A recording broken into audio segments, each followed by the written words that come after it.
she be as tall as I am? I think she will. She's now about Miss Elizabeth Bennet's height, or rather taller. How I long to see her again. I never met anybody who could delight me so much. Such a countenance, such manners, and so extremely accomplished for her age. Her performance on the pianoforte is exquisite. It is amazing to me, said Bingley, how young ladies have the patience to be so very accomplished as they all are. All young ladies accomplished? My dear Charles, what do you mean? Yes, all of them, I think. They all paint tables, cover screens, and net purses. I scarcely know anyone who cannot do all this, and I'm sure I never had a young lady spoken of the first time without being informed that she is very accomplished. Your list of the common extent of accomplishment, said Darcy, has too much truth. The world is applied to many a woman who deserves it, not otherwise than by netting a purse or covering a screen, but I am very far from agreeing with you in your estimation of ladies in general. I cannot boast of knowing more than half a dozen in the whole range of my acquaintance who are really accomplished. Nor I am sure, said Miss Bingley. Then, observed Elizabeth, you must comprehend a great deal in your idea of an accomplished woman. Yes, I do comprehend a great deal in it. Oh, certainly, cried his faithful assistant. No one can be really esteemed accomplished who does not greatly surpass what is usually met with. A woman must have thorough knowledge of music, singing, drawing, dancing, and the modern languages, to deserve the word, and besides all this, she must possess a certain something in her air, and a manner of walking, the tone of her voice, her address and expressions, all the world would be half deserved.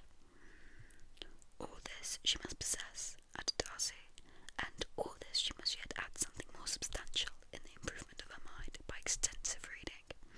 I am, I must say, no longer surprised at your knowing only 6 accomplished women. I rather wonder now if you are knowing any.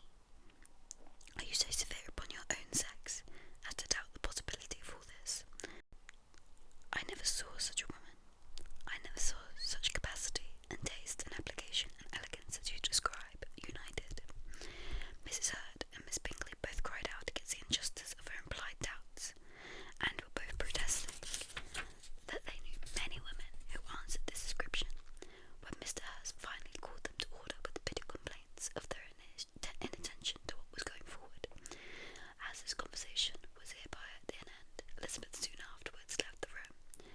Eliza Bennet, said Miss Bingley, when the door was closed on her, is one of those young ladies who seek to recommend themselves to the other sex by undervaluing their own, and with many men I dare say it succeeds, but in my opinion it is a paltry device, a very mean art. Undoubtedly, replied Darcy, to whom this remark was chiefly addressed. There is meanness in all the arts which ladies sometimes consent to employ for captivation. Whatever bears affinity to cunning is despicable. Miss Bingley was not so entirely satisfied with this reply as to continue the subject.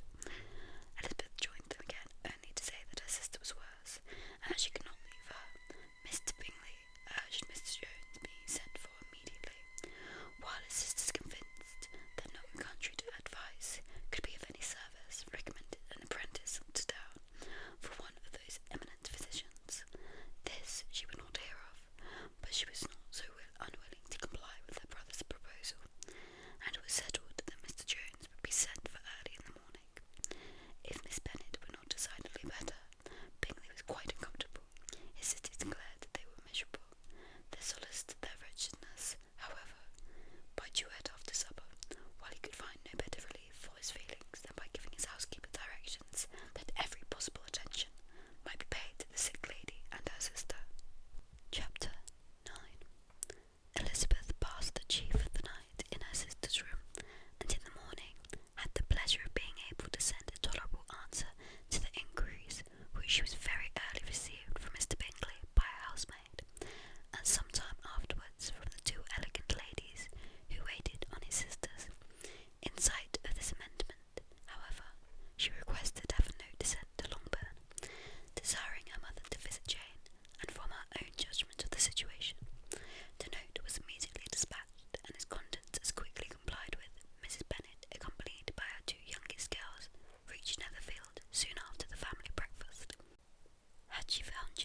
understand you perfectly. I wish I might take this for a compliment, but to be so easily seen through, I'm afraid, is quite pitiful. That is, as it happens, it does not necessarily follow that a deep, intricate character is more or less estimable than such a one as yours. Lizzie, cried her mother, remember where you are, and do not run on in the wild manner that you are suffered to do at home. I did not know before, continued Bingley immediately,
is failing indeed, cried Elizabeth. Implacable resentment is a shade in a character, but you have chosen your fault well. I really cannot laugh at it. You are safe from me. There is, I believe, in every disposition a tendency to some particular evil, a natural defeat, which not even the best education can overcome. And your defeat is the propensity to hate everybody. And yours, he replied with a smile, is wilfully to misunderstand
is so